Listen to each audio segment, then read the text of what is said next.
Sir political comments నేను అస్సలు చేయను, ఇంకోసారి రాజకీయాల జోలికి రాను అని చెప్పేసి శ్రీరెడ్డి గారు క్షమాపణలు చెప్తూ ఒక వీడియో రిలీజ్ చేశారు కొంతకాలం క్రితం. ఆ వీడియో కూడా వైరల్ అవ్వడం మనం చూసాం సార్. అయితే అసలు రాధిక పొలిటిక్స్ జోలికి వెళ్ళిపోయారు అని చెప్పేసి చాలా మంది అనుకున్నారు. కాకపోతే ఇప్పుడు శ్రీరెడ్డి గారు ఒక ట్వీట్ చేశారు, అది కూడా లోకేష్ గారిని అన్నాన్ని సంబోధిస్తూ, పవన్ కళ్యాణ్ గారిని బావాన్ని సంబోధిస్తూ, వీళ్ళిద్దరి మధ్య కలుపుకొని, అంటే వీళ్ళిద్దరి గురించి ఒక ట్వీట్ చేశారు. అది ఇప్పుడు రాజకీయ వర్గాల్లో చర్చ జరుగుతుంది అని కూడా అంటున్నారు. అంటే ఆల్రెడీ క్షమాపణలు చెప్పి రాజకీయాల జోలికి రానున్న శ్రీరెడ్డి మళ్ళీ ఎందుకు ఈ ట్వీట్ చేసినట్టు, అసలు ఆ ట్వీట్ లో ఏముంది, దానిపైన జనసేన వాళ్ళు కూడా సీరియస్ అవుతున్నారని కూడా వార్తలు వినిపిస్తున్నాయి సార్. అసలు ఏం జరిగింది?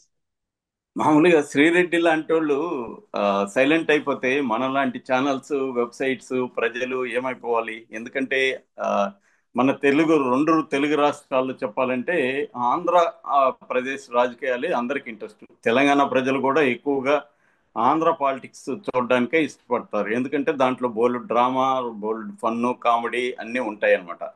సో ఇవన్నీ మనకి ఇచ్చే వాళ్ళల్లో శ్రీరెడ్డి, రోజా, అంతకుముందు కొడాలి నాని, ఆ, ఇట్లాంటి వాళ్ళంతా ఆ, ఉండడం, వాళ్ళ వీడియోలు వైరల్ అవ్వడం, చిన్న ఘర్షణలు జరగడం, దాని చుట్టూ కామెడీ, ఇవన్నీ ఇంట్రెస్టింగ్ ట్విస్ట్లు, టర్న్లు పొలిటికల్ డ్రామాలో ఉంటాయి.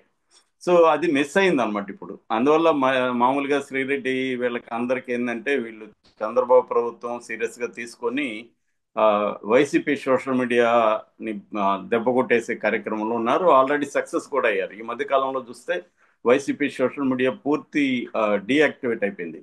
అలాంటి క్రమంలో శ్రీరెడ్డికి కూడా భయం స్టార్ట్ అయింది. ఎందుకంటే ఆమె మీద ఆల్రెడీ కర్నూలులో కేసు పెట్టారు, ఇంకో కొన్ని చోట్ల కేసులు పెట్టారు. ఆమెను అరెస్ట్ చేస్తారన్న ఒక వాతావరణం ఏర్పడింది. చెన్నైకి పోలీసులు వెళ్ళి ఆమె తీసుకొస్తారని. ఈ క్రమంలో శ్రీరెడ్డికి భయం స్టార్ట్ అయింది. ఎందుకన్నా మంచిది ముందుగా మనం కూడా సారీ చెప్పేద్దామని శ్రీరెడ్డి ట్రై చేసింది. ఆల్రెడీ మనం చూసాము, పోసాని కృష్ణమురళి సారీ చెప్పి నేను రాజకీయాలకు గుడ్ బై చెప్తున్నాను అన్నాడు. ఆ, ఆలీ రాజకీయాలకు గుడ్ బై చెప్పాడు. ఆ, ఇటు ఆ, రోజా కొద్ది రోజులు సైలెంట్ అయిపోయింది. తర్వాత కొడాలి నాని ఎక్కడున్నాడో తెలియట్లేదు. వల్లభనేని వంశీ తెలుగుదేశం మంత్రి ఒక ఆయన కాపాడుతున్నాడని వార్తలు వస్తున్నాయి. ఈ క్రమంలో ఏంటంటే శ్రీరెడ్డి కూడా సారీ చెప్తూ, లోకేష్ అన్న నన్ను క్షమించండి, పవన్ సార్ నన్ను క్షమించండి, నేను మిమ్మల్ని హత్య చేశాను, ఇక్కడ మీ జోలికి రాను, సోషల్ మీడియాలోనే ఉండను, ఇలాగా స్టేట్మెంట్ ఇచ్చింది. దాంతో ఆమె అరెస్ట్ కూడా విచిత్రంగా ఆగిపోయింది. ఆమె అరెస్ట్ చేయలేదు ఆమెను. సో అందరూ ఏమనుకున్నారంటే ఇంక శ్రీరెడ్డి ఆ, రాజకీయాల నుంచి లేదా పబ్లిక్ ప్లాట్ఫామ్స్ నుంచి వెళ్ళిపోతుంది అని అనుకున్నారు. కానీ నిన్న ఒక విచిత్రమైన ట్వీట్ చేసింది. అదేంటంటే నేను యాజ్ ఇట్ ఈజ్ చదువుతాను. ఓ లోకేష్ అన్నో, నువ్వు సీఎం అవుతావేమోనని పవన్ బాబులో ఆల్రెడీ ఇన్సెక్యూరిటీ స్టార్ట్ అయిందయ్యో. నువ్వు పాత మా బావ సొంత కథలు రాసేసుకుంటున్నాడు, జాగ్రత్త అయ్యో అని పెట్టింది. అని పెట్టి ఆ, తెలుగుదేశానికి షేక్ హ్యాండ్ సింబల్ పెట్టింది అనమాట. స్మైలీ అంటే అర్థం, తెలుగుదేశానికి నేను షేక్ హ్యాండ్ ఇస్తాను అంటే తెలుగుదేశం, నాకు తెలుగుదేశంతో కావాలి అని పెట్టింది. ఇంతకు ముందు కూడా ఆమెని జగన్ ఎప్పుడు కూడా అఫీషియల్ గా అపాయింట్ చేయాలి. ఆమె సెల్ఫ్ అపాయింటెడ్ జగన్ సైన్యం అనమాట. అలాగే ఇప్పుడు ఆమె లోకేష్ సైన్యంలో చేరుతున్నట్టుగా మనకు అర్థమవుతుంది. అంటే లోకేష్ సీఎం అవుతాడేమో అని పవన్ కళ్యాణ్ లో ఇన్సెక్యూరిటీ స్టార్ట్ అయింది. అందుకనే అతను సొంత కథలు రాసుకుంటున్నాడు, నువ్వు జాగ్రత్తగా ఉండు. అయితే ఇక్కడ ఆమె కామెడీగా పెట్టినా ఇందులో వాస్తవం ఉంది. ఆమె చెప్పేదే కాదు, ఆల్రెడీ నిన్న ఆ, మన ఆంధ్రజ్యోతి రాధాకృష్ణ కూడా ఇదే అంశాన్ని హైలైట్ చేశాడు. యాక్చువల్గా ఆంధ్రప్రదేశ్ లో ఇప్పుడు ఇదే చర్చ జరుగుతుంది. అంటే లోకేష్ సీఎం అవ్వకుండా పవన్ కళ్యాణ్ ఇప్పటి నుంచే జాగ్రత్త పడుతున్నాడు. అందుకని ఆయన పవన్ కళ్యాణ్ ని జాగ్రత్తగా మనం గమనిస్తే చంద్రబాబు, ఆయన ఇంకా 25 ఏళ్ళు చంద్రబాబు సీఎం ఉండాలి అని చాలాసార్లు చెప్పాడు. 10 ఏళ్ళు అయితే గ్యారంటీ చెప్పాడు. 10 ఏళ్ళు చంద్రబాబు సీఎం గా ఉంటాడు, నేను ఆయన నాయకత్వంలో పనిచేస్తాను. ఇప్పుడు చంద్రబాబు సీఎం ఉండాలా, లోకేష్ సీఎం ఉండాలా, డిసైడ్ చేసుకోవాల్సింది ఎవరు? తెలుగుదేశం పార్టీ. చంద్రబాబు ముందున్న కర్తవ్యం ఏమిటి?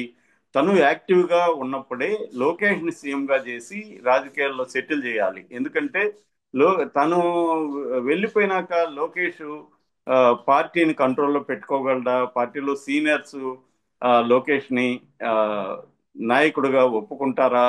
లోకేష్ తనలాగా స్కీములు, ఆ, వ్యూహాలు, ఎత్తుగడలు వేయగలడా? అటు బీజేపీని డీల్ చేయగలడా, ఇటు జగన్ని డీల్ చేయగలడా, ఇటు పవన్ కళ్యాణ్ని డీల్ చేయగలడా, ఇవన్నీ చంద్రబాబు టెన్షన్ ఉంటుంది. అందుకని చంద్రబాబు ఏం చేస్తున్నాడంటే గవర్నెన్స్ లో లోకేష్ కి కంప్లీట్ గా పగ్గాలు వదిలేసినట్టు కనబడుతుంది మనకి. అందుకనే లోకేష్ ఏం చేస్తున్నా అంటే కొత్త టీముని తీసుకొచ్చి పెట్టుకుంటున్నాడు అన్నిట్లో. నేను మార్నింగ్ కూడా చెప్పాను, అక్కడ లక్ష్మణ్ రావు అని తిరుమలలో పెట్టాడు. ఇంకొక కథనం వచ్చింది, అదేంటంటే కిలాడి, ఆ, విశాఖలో కిలాడి పేరుతో ఆల్రెడీ ఈనాడులో వచ్చింది. సో లోకేష్ ఏం చేస్తున్నా అంటే తన టీముని గవర్నెన్స్ లో కీలకంగా రోల్స్ ఇచ్చి పెట్టుకుంటున్నాడు.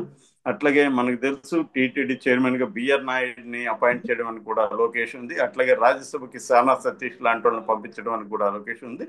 మనకు వస్తున్న ఇన్ఫర్మేషన్ కూడా ఏంటంటే ఈ గవర్నెన్స్ లో, కూటమి గవర్నెన్స్ లో కీ రోల్ లోకేష్ ప్లే చేస్తున్నాడు.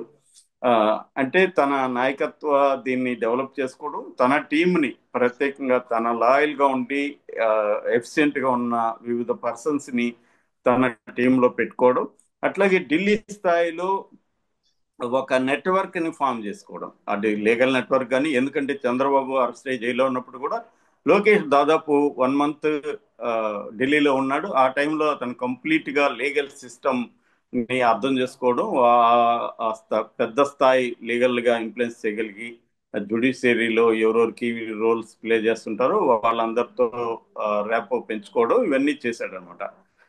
అందుకనే ఆ మధ్య కూడా లోకేష్ 4 సార్లు విదేశీ యాత్రలు చేస్తే 2 సార్లు మాత్రమే అఫ్సెల్కి వెళ్ళాడు, మిగతా 2 సార్లు ఎక్కడికి వెళ్ళాడు ఏందని వార్తలు కూడా వచ్చాయి. అంటే ఇంటర్నేషనల్ గా ఫండింగ్ ని చూసుకోవడం, ఇక్కడ నేషనల్ గా నెట్వర్క్ ని పెంచుకోవడం, ఇక్కడ పొలిటికల్ గా తన రోల్ ని పెంచుకుంటా రావడం. ఇది లోకేష్ ఒక సిస్టమేటిక్ గా, లోకేష్ ఆర్గనైజ్డ్ గా సిస్టమేటిక్ వెళ్తున్నాడు. ఇది పవన్ కళ్యాణ్కి ఇబ్బంది. ఎప్పుడైనా కూడా ఒక ప్రభుత్వంలో డెసిషన్స్, నిర్ణయాలు ఎవరు తీసుకుంటున్నారు అనే దాన్ని బట్టి వాళ్ళ రోల్ అసెప్ట్ అవుతుంది.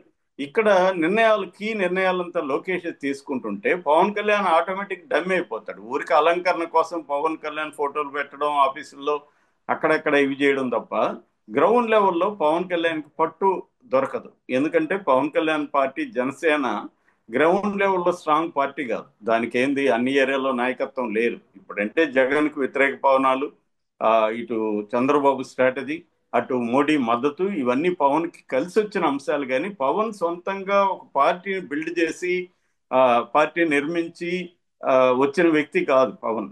ఆయనకి కొంత కరిష్మా ఉంది, ఒక సామాజిక వర్గ సపోర్ట్ ఉంది. కానీ చంద్రబాబు స్థాయి వ్యూహకర్త ముందు అవన్నీ ఆగవు. ఒక్కోసారి ఏంటంటే దెబ్బతవుతుంది. పైగా అక్కడ అటుపక్క జగన్ కాచుకొని ఉన్నాడు. అందుకని ఇప్పుడు పవన్ ఏం చేస్తున్నాడంటే ఈ కూటమి తప్పులతో నాకు సంబంధం లేదు, ఈ కూటమి సాధించిన విజయాలతో మాత్రమే నాకు సంబంధం ఉంది అన్నది పంపిస్తున్నాడు. ఇప్పుడు ప్రతి ప్రభుత్వంలో తప్పులు జరుగుతాయి. ఆ తప్పుల్ని ఎలా డీల్ చేస్తున్నాము, ఆ తప్పుల్ని పెరగకుండా ఎట్లా సమీక్షించుకొని ముందుకెళ్తున్నాం అనేది ఎప్పుడు కానీ మంచి ప్రభుత్వాలు చేయాలని పని అదే. తప్పులే జరగకుండా ప్రభుత్వాలు పనిచేయలేవు. ఎందుకంటే ఇవాళ ఉన్న మోడల్ ఏంటి, ఓటర్స్ కి డబ్బులు ఇవ్వాలి, ఖర్చు పెట్టాలి, ఎలక్షన్ లో గెలవాలి. ఇది కదా మరి. అంటే ఒక్కొక్క ఎమ్మెల్యే 100 కోట్లు 150 కోట్లు ఖర్చు పెడితే మళ్ళీ వెనక్కి అది సంపాదించుకోవాలి కదా.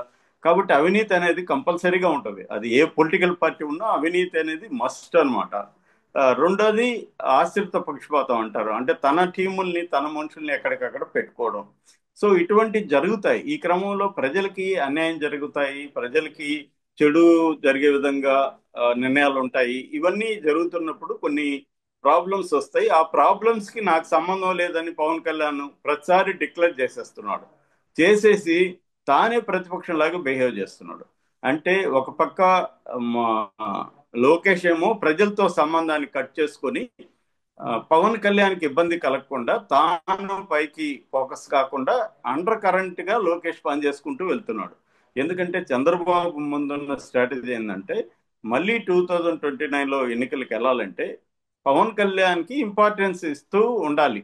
ఇంపార్టెన్స్ ఇవ్వకపోతే అతను ఏమన్నా అలిగి బీజేపీతో వెళ్ళిపోతే చంద్రబాబు మళ్ళీ గెలవడానికి సంబంధించి చంద్రబాబు డౌట్లు ఉన్నాయి. ఇండిపెండెంట్ మనం గెలవలేమనేది చంద్రబాబుకు ఉన్న పరిస్థితి. రెండోది, మోడీతో గొడవ పడడానికి చంద్రబాబు రెడీగా లేడు. ఈ కాంటెక్స్ట్ లో చాలా కత్తి మీద సాము చంద్రబాబు వీళ్ళిద్దరి మధ్య డీల్ చేయడం. ఆ, పవన్ కళ్యాణ్కి ఏమో తాను సీఎం కావాలి. తాను సీఎం కావాలంటే లోకేష్ ఎలివేట్ కాకూడదు. లోకేష్ ఎలివేట్ అయితే తనకి ఇబ్బంది. ఆ, తాను చంద్రబాబును పొగుడుతున్నట్టే తనను తాను ఫోకస్ చేసుకొని నేను ఇంపార్టెంట్ ఈ గవర్నమెంట్ లో, లోకేష్ కాదు. లోకేష్ అపాయింట్ చేసిన బిఆర్ నాయుడు దగ్గర కూడా సారీ చెప్పించాడంటే పవన్ కళ్యాణ్ ఒక స్ట్రాటజిక్ గా వెళ్తున్నాడు. సో ఇదే ఆ అమ్మాయి చెప్పింది. నిజానికి శ్రీరెడ్డి పెట్టిన ట్వీట్ లో ఏమీ అసభ్యత లేదు. సరదాగా అమ్మాయి స్టైల్లో పెట్టింది, కానీ కంటెంట్ సంబంధించి శ్రీరెడ్డి పెట్టింది. ఆ, ఆమె ఏదో సొంతంగా కనిపెట్టింది కాదు. ఇవాళ ఆంధ్రజ్యోతి ఈనాడే ఓపెన్ గా ఆ, రాస్తున్నారు. ఆంధ్రజ్యోతి రాధాకృష్ణ అయితే కొత్త పలుకులో రాశాడు. అంతకుముందు కూడా అనేక సార్లు రాస్తున్నాడు. తెలుగుదేశం కేడర్ అంతా కూడా ఇదే ఫీల్ అవుతుంది. పవన్ కళ్యాణ్ మీరు వదిలేస్తూ ఉంటే అతను ఎలివేట్ అవుతూ వెళ్తాడు. లోకేష్ సైలెంట్ గా ఉంటే, గవర్నెన్స్ లో ఉంటే సరిపోదు, పబ్లిక్ లో కూడా లోకేష్ ఎలివేట్ కావాలి అన్న డిమాండ్ తెలుగుదేశం కేడర్లోనే వస్తుంది. దాన్నే ఆమె తెలివిగా వాడుకునింది. ఆమె ఇప్పుడు ఏంటంటే ఆమె ఎక్కడ జగన్ కి యాంటీగా లేదు. తెలివిగా లోకేష్ కి పవన్ కళ్యాణ్ గొడవలు పెడుతుందా అన్న రూట్ లో ఆమె వెళ్ళింది. కానీ గొడవలు పెట్టడం కాదు, ఆ మాట్లాడిన దాంట్లో వాస్తవం అయితే ఉందన్నమాట. దీన్ని ఆ, ఎలా అడ్రస్ చేస్తారు, లోకేష్ దీన్ని ఎలా డీల్ చేస్తాడు అనేది వెరీ ఇంపార్టెంట్. ఇప్పటి వరకు అయితే పవన్ కళ్యాణ్ అప్పర్ హ్యాండ్ లో కనిపిస్తున్నాడు మనకి. ఓకే. అది okay sir, thank you so much.